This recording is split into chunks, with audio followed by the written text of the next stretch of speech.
আসন্ন ঈদ উপলক্ষে বিভিন্ন এলাকা থেকে বিভিন্ন উপজেলা থেকে কুমিল্লা শপিং করার জন্য মানুষ দূর দূরান্ত থেকে কুমিল্লা আসে।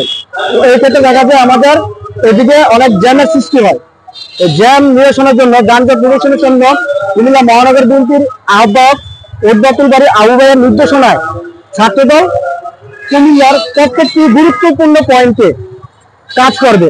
আমরা কান্দিরপাড়ের পূবালী চত্বর, মসজিদ মার্কেটের সামনে, রাজগঞ্জ, আপনার এই যে সালাউদ্দিন, টমসন ব্রিজ, আমরা এদিকে প্রত্যেকটা গুরুত্বপূর্ণ পয়েন্টে আমরা ছাত্রদলের কর্মীরা কাজ করবে, ধাপে ধাপে এটাতে কাজ করবে। আমরা ইনশাল্লাহ ঈদের